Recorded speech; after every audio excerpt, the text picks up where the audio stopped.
the algebraic techniques or analytic algebra techniques. Let me see what I want to call this. Yeah, so the next part 2 of this course, part 1 was functions, but part 2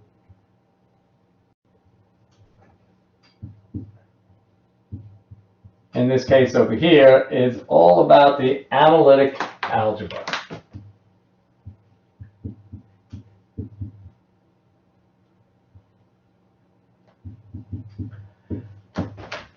This is going to give us all the various algebraic techniques that we need to be successful at the calculus level.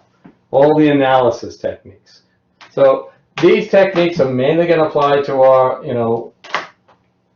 analytic or algebraic, if you will, functions. The algebraic functions such as the polynomials, the rationals, and somewhat to the radicals as well. But that's what we're going to do.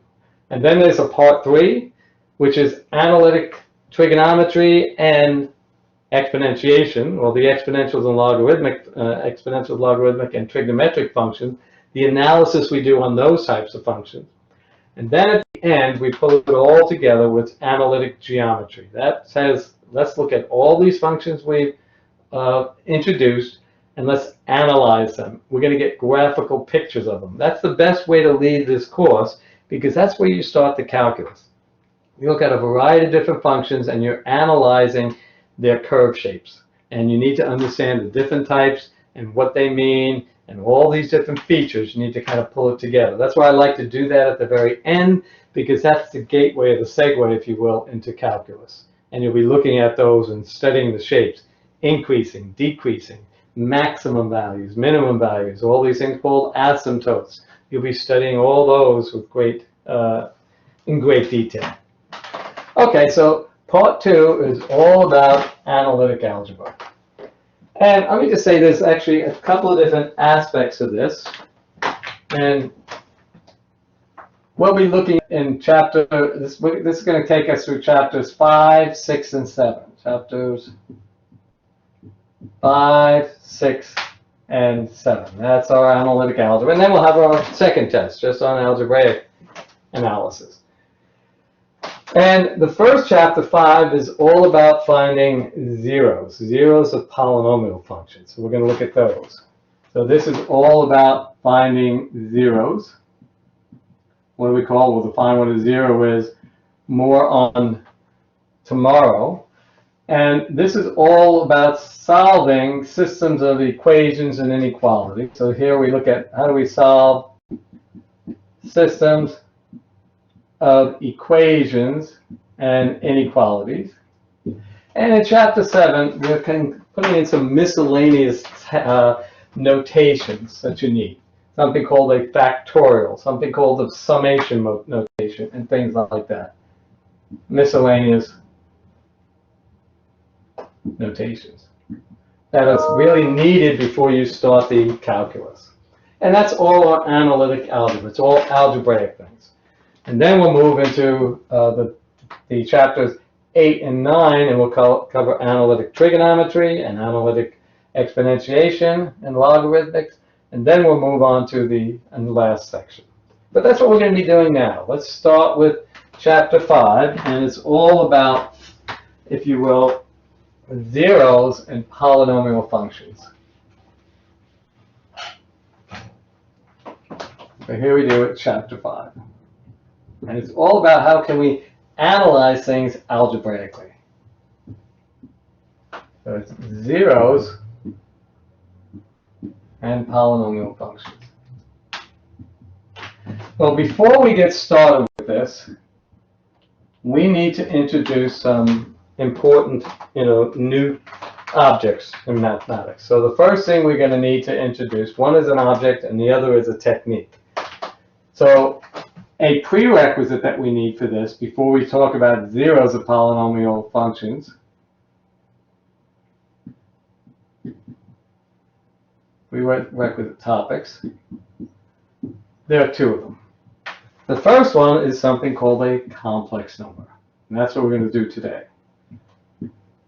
And as time permits, we're going to introduce another technique. This is a new object, and this is a new technique. And this is something called long division of polynomials. These will be critical in being able to find zeros of polynomial functions and go into called the fundamental theorem of algebra, which allows us to, gives us insight into what do we anticipate the zeros to be and what can we know about them.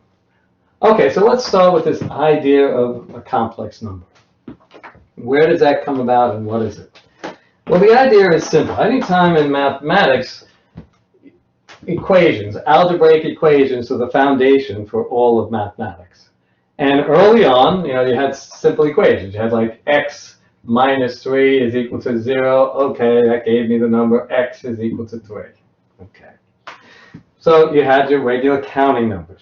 Okay, so you solve another equation, say 2x minus 3 is equal to 0. You solve that, and you get x is equal to 3/2. So you got fractions as solutions. First, it was just the counting numbers.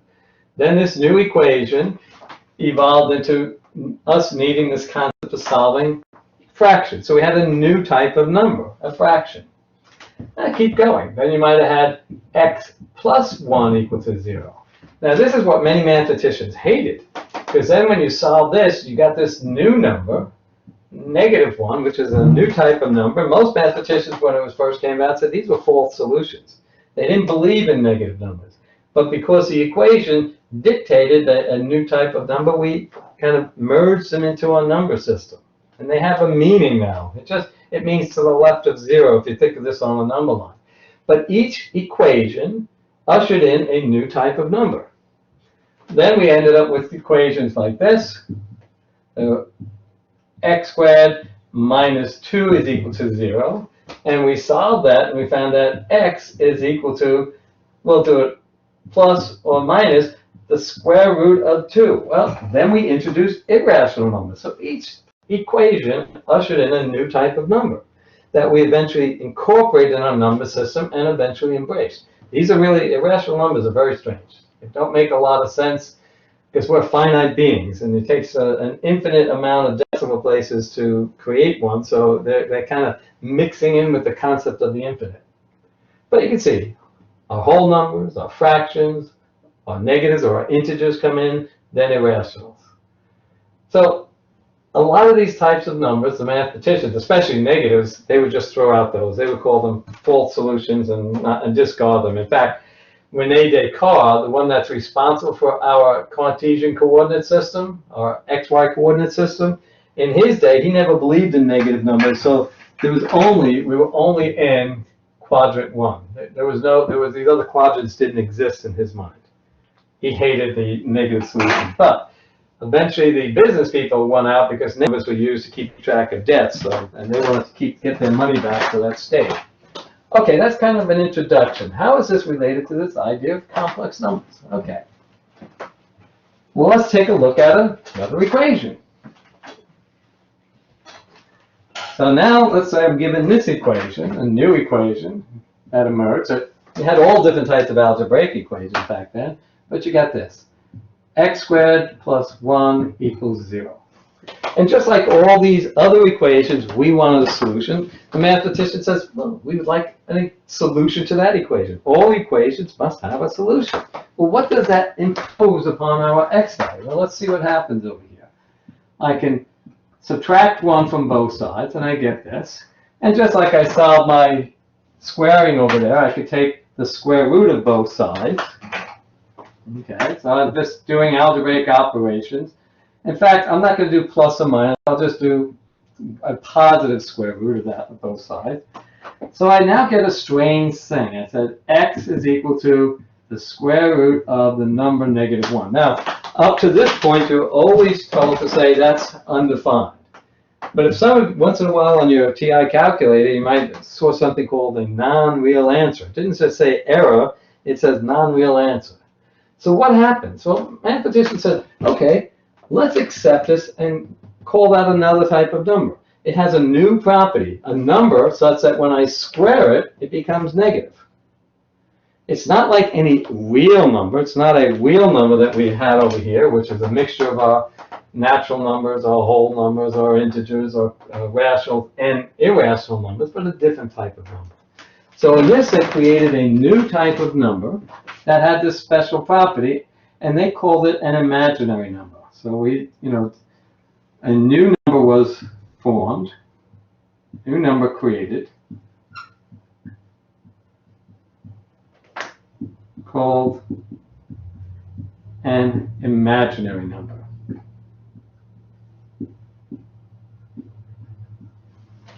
They didn't really believe that they existed or anything, so they called that, and they used the letter I to represent that imaginary number, and algebraically it's equivalent to the square root of -1. So now we no longer call the negative number a radical undefined. We give it a new meaning, and it's now called an imaginary number. It's got a special property, which no other real number has, and here's the special property. That if I take that imaginary number and square it, it turns negative. I squared is -1. You've got to get used to that over and over again. That's its unique property. We know that for real numbers, if I can't multiply the same real number together and get a negative, I always get a positive. I multiply two positives, I get a positive. Two negatives, I get a positive. So this is different. And it's all from this simple algebraic equation. It says, well, let's let it have a solution. What does that imply? Well, it implies having a new type of number called an imaginary number. Well, how do we visualize and view these new types of numbers? Well, they said, okay, let's take a look at it geometrically. And let's let our real number line, as we're used to, so here's a, kind of the geometric picture of how to look at it, is we have our real number line over here.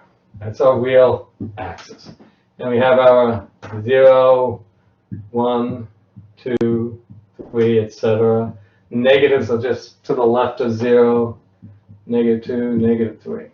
So those are all of our real numbers can be placed on our number line. Well, where do the imaginary numbers come into play?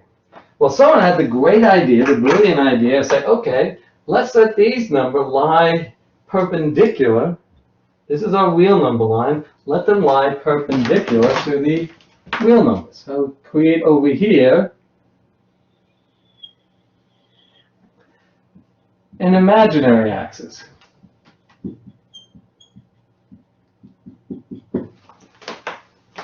And when we count, we're counting not in units of numbers, but in units of I. So I go over here, this is 1I, this is 2I, 3I, etc. And I can go down here and call this -I, negative times I, -3 times I, etc.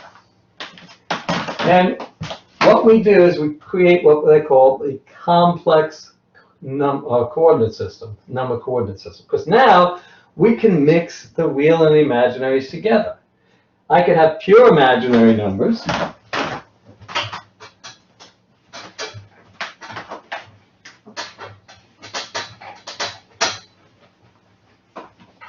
So we can have pure imaginary numbers, and they fall right on the imaginary axis. Such as, I, 2I, or even 3/2 I, 1.5 I, or -5/4 I.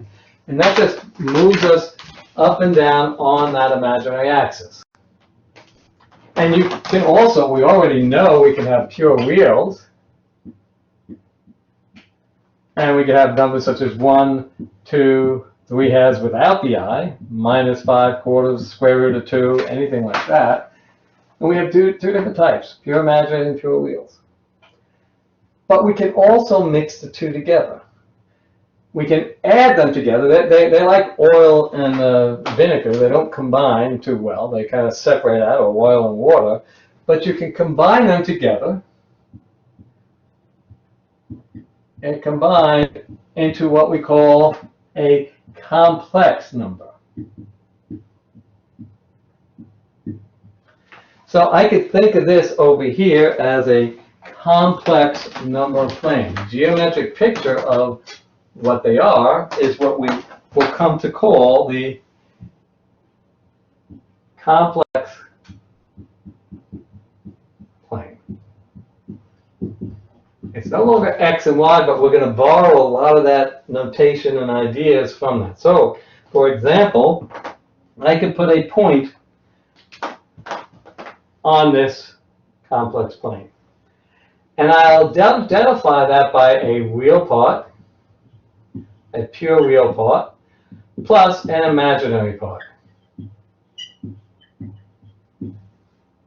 So this point has a real part is 3, and the imaginary part is 2. So this is the number 3 plus 2i. We don't use commas, we use plus, or if it's over here, minus. So that's a new number called a complex number, and a complex number will have 2 parts.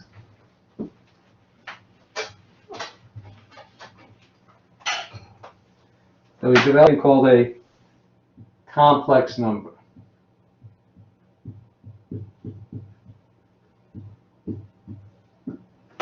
And it has a real part, and it then has an imaginary part. We typically write the real part first. It's just convention. It doesn't technically have to go that way, it's just convention. So for example, we have that imaginary number. The real part is 3, the imaginary part is 2, and I signifies it's an imaginary. But I, again, is the square root of -1. And you can have anything. You can put any real number there if you wanted to. You know, -5, minus 6i. The real part is -5. The imaginary part, well, that goes, the sign goes with the imaginary part, so that's the real part is the -6i. You could have fractions there, you know, 3/5 plus 2/3 i. You could even have irrational numbers, the square root of 2 plus 1 over the square root of 3 times I, or minus that. So you have all these different types of numbers that can fill up the complex plane. And that's all they are. So let's start with the first thing. Can you identify numbers on a complex plane? So I'm going to draw a complex plane and put some locations, some point values, which are really numbers. Now, numbers don't just occur on a real number line, they can occur in the complex number plane. So here it goes. Let me put these up here and see how well you can identify these numbers. This is my I-axis, and here's my real number axis.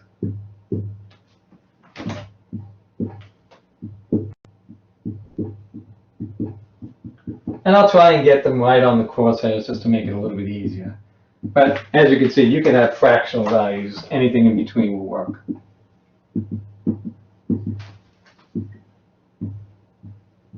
I'll put a couple of points over here and see if you can identify the values.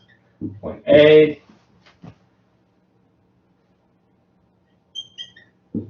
B,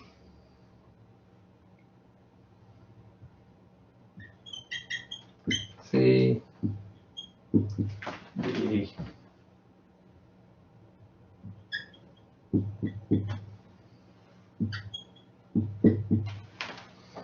okay, so I have these, 6 points over here. Can you write what each of those numbers is equal to? A, B, C, E, and F. As best you can. Hopefully you can kind of see what I've written there. And I'll put them up here. It's very kind of like your x, y, but instead of a comma, you're using plus in between them. It's the real and the imaginary part.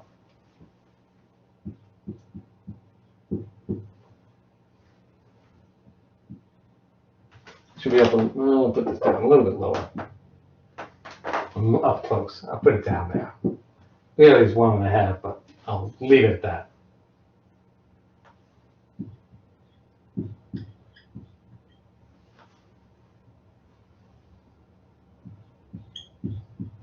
that one falls right on the imaginary axis. This is a zero wheel part.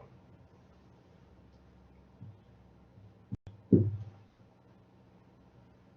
it says only a real part and no imaginary part. So hopefully those were fairly basic and easy, but that's a way of visualizing what a complex number is in the complex number plane now. Now you say, well, how useful are these numbers? Well, it turns out that they're extremely useful. This whole concept of putting them at a 90-degree shift gave rise to our ability to analyze electricity and magnetism. Those are two phenomena that are what we call 90 degrees out of phase. And you can see that's directly tied to complex numbers. So they allow us to study strange things such as electricity and magnetism, all these different, in physics, different aspects of how the world is put together down on the quantum level. It's a really mystifying new type of number, but with some very, very important aspects to it. New types of numbers allow us to describe our world in a much more precise way. And without complex numbers, you wouldn't have your smartphones today, because they're definitely needed in the electrical engineering world and everything like that to be able to understand Maxwell's equations on how everything fits together. So it's an important thing in that regard. Complex numbers, we're just going to scratch the surface of here and just do some basic ideas with them. For those that stay on in mathematics, you're going to do complex analysis. There's a whole different ways of analyzing these things and understanding and gaining new sights into physical things in the world by these imaginary quantities.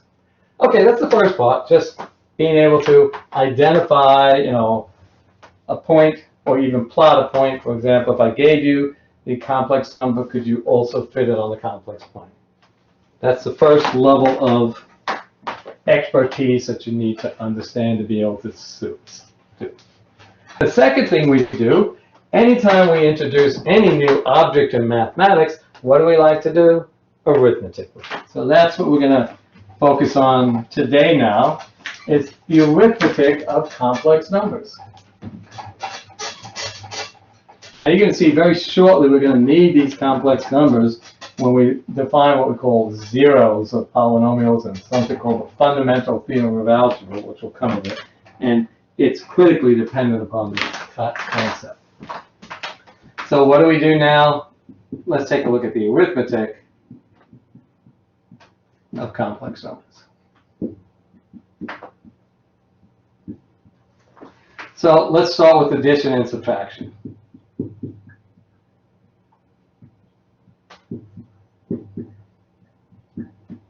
And it's very simple. The real and the imaginary parts don't mix. So to add or subtract,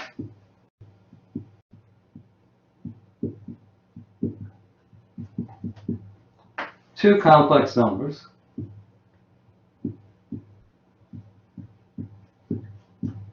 you add and subtract and or subtract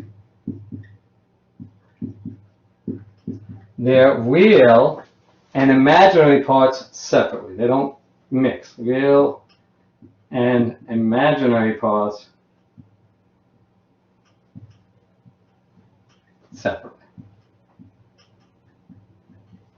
Okay, what do I mean by that? Let's take a look at the addition process. So I want to add the complex number 3 plus I to the other complex number 4 minus 5i. All I do is I bring the real parts together, so break it up. There's a real part, so I'll do 3 plus 4, and then I'll break up the imaginary parts separately. So that's my plus 4, minus 5, and that's my I value. This is it's I plus I minus 5. It's 1. Keep me away. So it's 1 minus 5. So 3 plus 4 just gives me 7. Plus 1 subtracting 5 gives me a negative 4 times I. And I'm going to turn this, adding a negative, into what you normally see as 7 subtracting 4i. And that's how I add two complex numbers together. Very simple. Let's take a look at how do I subtract. Well, subtract is just as you would expect. You're going to change the sign of the real and the imaginary part of the number that follows. So say, for example, I have 6 subtracting 2i. And then I want to subtract that number, 5 minus 3i. Okay, the first thing I'm going to do is I'm going to drop my designation. This is one complex number by another, and just let the real and the imaginary parts flow freely now. But I'm going to change this by changing the sign of the real and the imaginary. When you subtract, if I subtract a positive 5, I write it as subtracting 5. And subtracting a negative 3i, that becomes a positive 3i. So essentially, you're using that distributive property. It applies. And then what do? Well, look at the real parts and the imaginary parts and combine them. So I get 6 subtracting 5 just gives me 1 for the real part. And then minus 2 plus 3 gives me a plus 1 times I. 3 subtracting 2 is 1. And that's all it is. There's an addition and there's a subtraction. Okay, so let me give you some of these problems to try, make sure everyone's comfortable with doing addition and subtraction of these new forms of numbers, complex numbers. And it's not too bad. You just keep the real and imaginary parts separate, and then you're okay. So try these.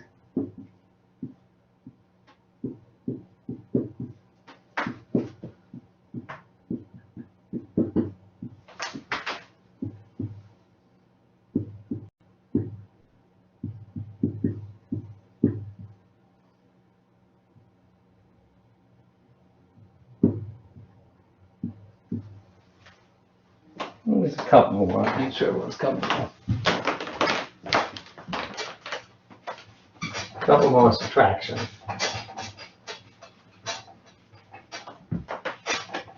Now, typically, it's always the real part first and the imaginary part second, but you can switch it up. Just have to, the I is always the imaginary part. But I won't. I'll just leave it in a traditional way of writing it.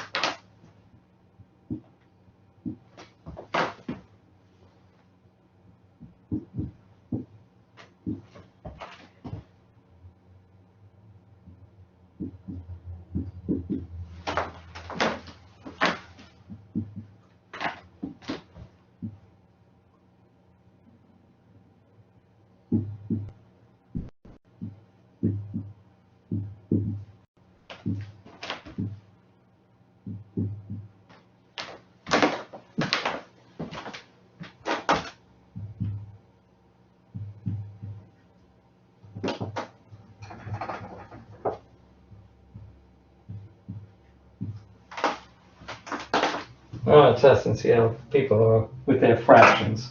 Simple fractions. Hopefully you're pretty good with them.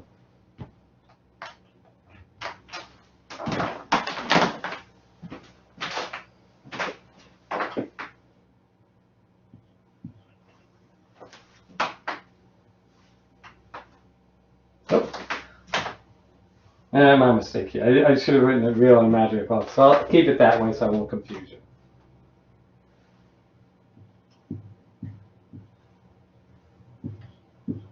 I actually want to do something different, but talking, writing, and mess up sometimes.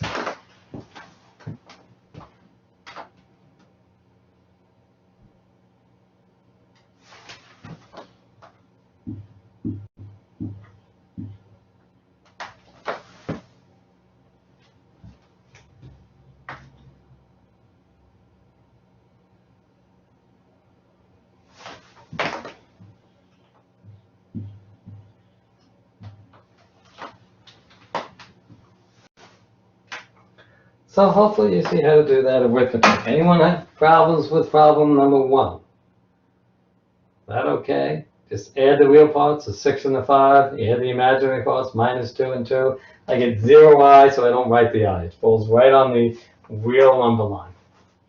Not a complex. It's a the real numbers are a subset of the complex numbers, just as the imaginary are a subset of the complex number.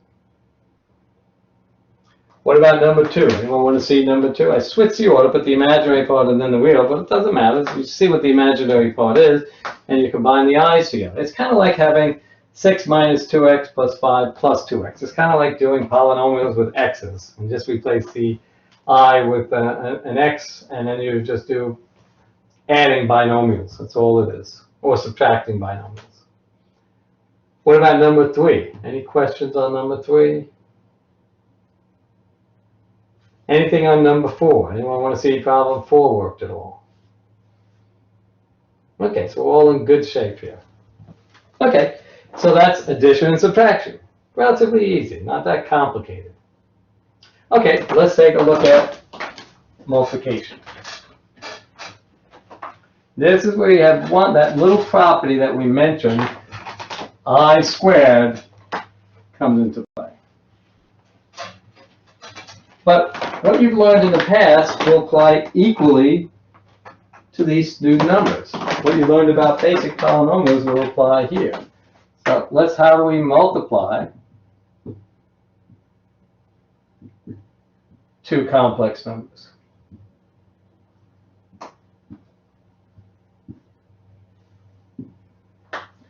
So let's give it by way of an example. We have 3, this is how we're going to define it, 3 plus 5i times 2 plus I. Well, remember when we were multiplying two binomials for polynomial arithmetic? What did we do? We use that double distributive property, meaning, in this case, I'm going to distribute the real part twice. We're going to emulate that and do the same way. This is the way we're going to define complex multiplication. And then I'm going to start with the I and distribute that twice. So what do I have? I have 3 times 2 plus 3 times I. And then I move over here and I get my plus 5i times 2 plus 5i times I. Okay, let's manipulate this a little bit. That's 6 plus 3i plus 10i plus 5i squared. Okay, this is where we're going to use that special property that we first started with over here. I squared. Well, remember what I was. I is equal to the square root of -1. So if I turn around and I square the I, that means I square the radical and I remove the radical and I get the -1. So this I squared, I'm going to replace that with a -1. So this becomes 6 plus 3i plus 10i plus 5. I squared is -1, so I'm going to multiply that times a -1. I get 6 plus, I can add those i's together. 3i and 10i gives me 13i, but then plus a -5. Well, I can combine the two real numbers now. That I squared turned an imaginary number into a real number. So 6 subtracting 5 gives me my final answer of 1 plus 13i. So that's how you do multiplying two complex numbers, taking into account that I squared. Okay, so let me give you some of these to try. Make sure everyone's comfortable with the arithmetic of complex numbers. The multiplication arithmetic, I should say. So try these.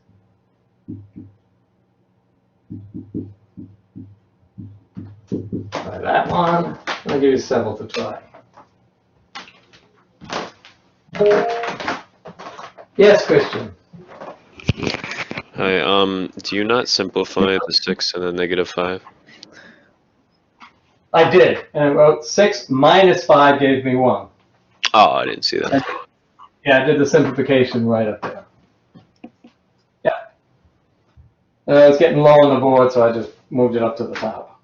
Yeah, you combine, these are the real parts, you combine those together. 6 minus 5 is just 1.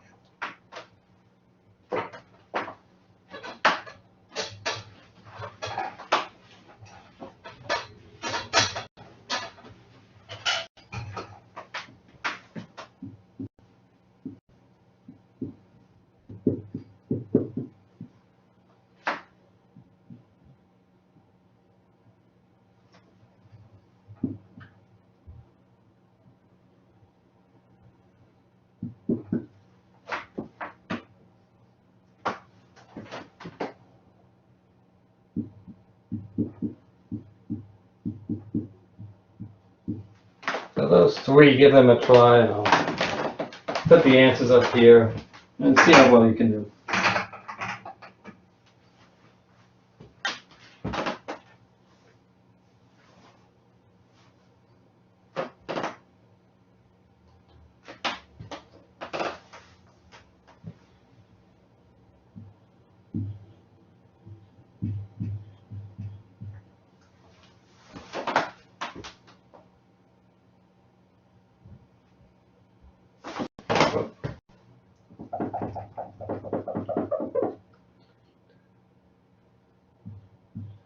Peeking like that through my head.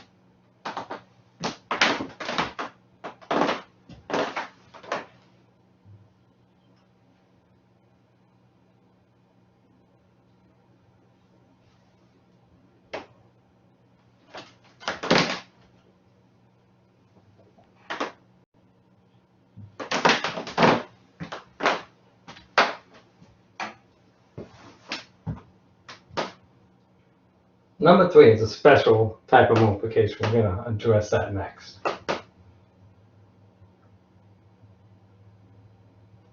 Oh, excuse me. Keep me awake. I got to do it in my head all the time. 13.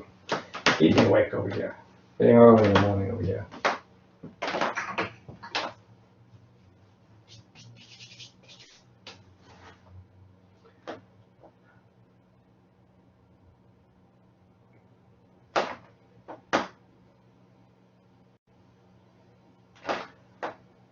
Okay, does anyone want to see how I did number 1? Okay, so let's do that process of that double distributive property and work it. So just remove this for now. 16 minus 15, let's see what we do. So we're going to distribute the 3 twice, and then we're going to distribute the negative 2i twice. That gives me 3 times 6, which is 18. 3 times minus I gives me a negative 3i. And now I do a negative 2i times 6, which will give me a negative 2 times 6 is 12 times the I. Negative times negative will give me a positive 2 times I squared. Okay. I can combine those imaginary parts there. 18 minus 15i plus 2, but what is I squared? Well, I squared is negative 1. I'm replacing I squared by using that special property with negative 1. So this now becomes 18 minus 15i minus 2i. Minus 2, excuse me. Negative 2 times positive 2 times negative 1 is minus 2. Then I see these two real parts here will combine. 18 subtracting 2 will give me my 16 minus 15i. That's all it is. Okay, what about problem number 2? Anyone want to see problem number 2 worked out over here? Okay, we do the same thing. Just like you were multiplying 2 binomials, the same thing here. So I'm going to distribute the negative 5 twice, and then this positive 2i twice. So it's a negative 5 times 4 plus a negative 5 times a negative 2i. And then I go plus 2i times 4 plus 2i times a negative 2i. Okay, so negative 5 times 4 is a negative 20. Negative 5 times negative 2 times I is a positive 10 times I. Then multiplication is commutative and associative, so I get 2 times 4, or 8i, plus I get 2 times negative 2 gives me negative 4, and then I get my I times I, or I squared. Okay, so let's continue with the arithmetic over here. I can combine those two together, so it's negative 20 plus 18i, plus, and I have my negative 4, but then I'm going to replace I squared again with the number negative 1. So I'll have a negative times a negative, which will give me a positive. So it's a negative 20 plus 18i. Negative 4 times negative 1 is a positive 4. Negative 20 plus 4 gives me a negative 16 plus my 18i. That's all it is.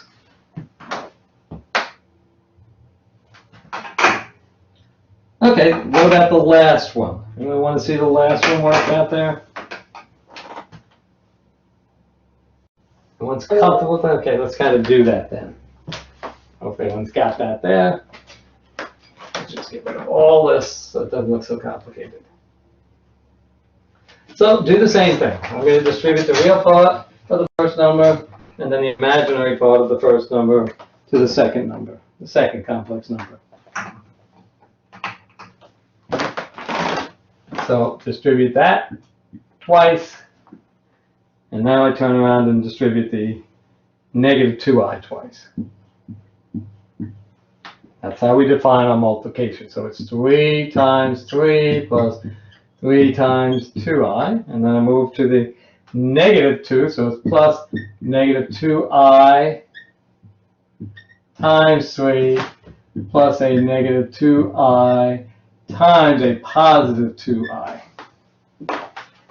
Okay, so this is just 3 times 3 is 9, plus 6i, minus 6i. So notice what happens. The imaginary part vanishes. Plus now I have negative 2 times 2 gives me a negative 4, and then I have my I squared. Well, I can get rid of those. Those are gone because the imaginary parts here cancel out. It gives me 9. And plus, well, I can take a negative 4 and multiply that I squared, which is negative 1. So times I squared is negative 1. So negative 4 times a negative 1 makes that a positive 4. So this becomes 9 plus 4, or 13. So is that okay? That's how you do the multiplication of two complex numbers. Now, you could also multiply simply by a imaginary number. For example, here's an alternative form, a pure imaginary number times a complex number, 3 minus I. So when I do that, I get 3 times I minus I squared. I'm just distributing the I to both of those terms. Well, that's 3I minus I squared is negative 1, so minus a minus 1 gives me 3I plus 1, and typically we like to write it as the real part first and the imaginary part second. You don't have to because we know what the imaginary part is because it's got the I attached to it. So you can multiply just the I times something, but you're always going to take into account that special property when you have an I squared.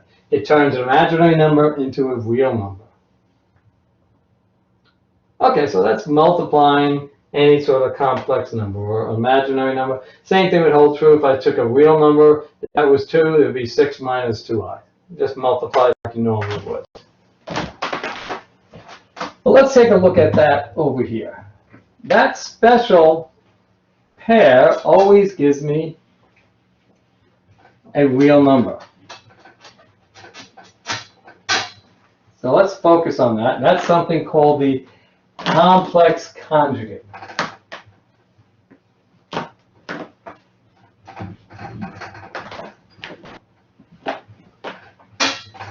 So what we want to introduce is something now called the complex conjugate.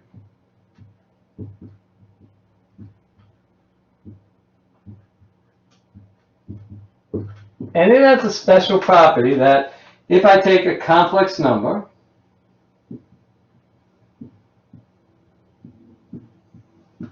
and I multiply it by its complex conjugate,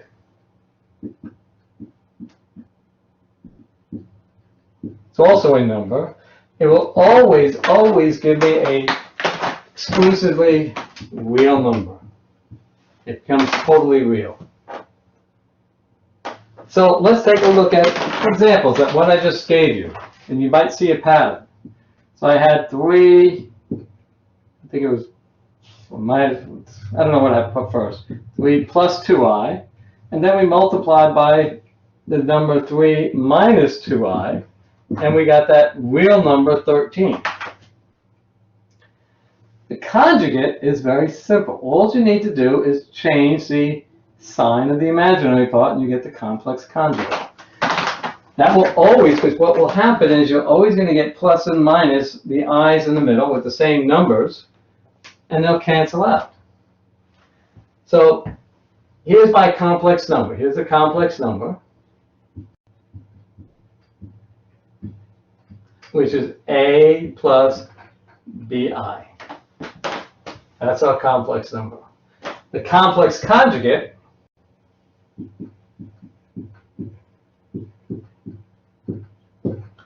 is always going to be a minus bi.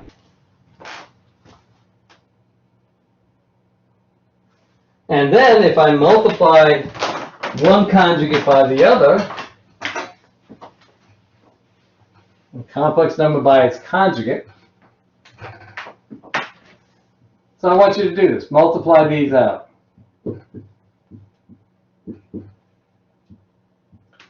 Multiply those out and tell me what you get. A plus bi times a minus bi. What do you get?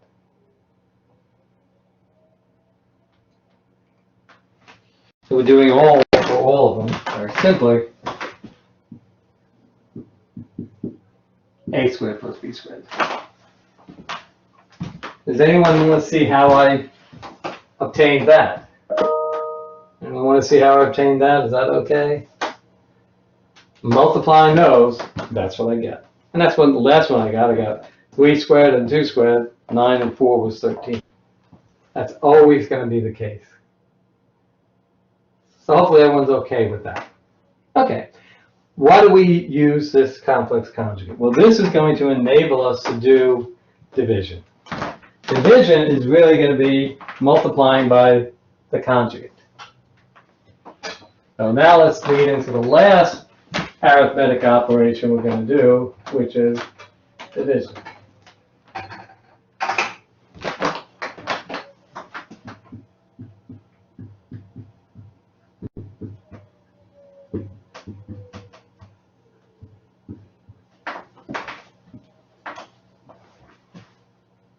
So let's take a look at an example. Say I have 3 plus I, and I'm going to divide that by 2 subtracting I. Well, what do we mean by division? For us, it's going to mean in the denominator, we do not want to have any imaginary numbers. We want to clear out the imaginary numbers, so this just becomes a regular complex number. So how do I do that? Well, I make this into a real number. How do I do that? I take and multiply by the conjugate of what's in the denominator here. So that becomes 2 plus I. But whatever I do here, I have to do the equivalent factor up here so as not to change it. Okay, so you take it over from here. Do the top multiplication and do the bottom multiplication and see what you get. We've done enough of those. Hopefully you're getting fairly good at it. And then we'll take it to the next level, the next step in the end. So I want you to try that and see what you get.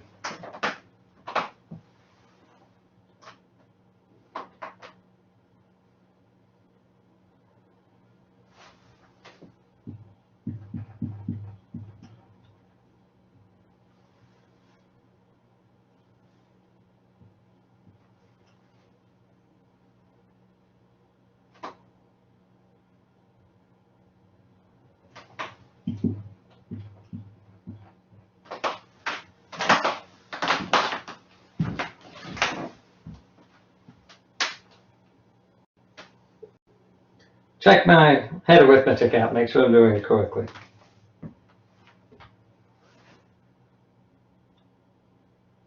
Does anyone want to see that worked out?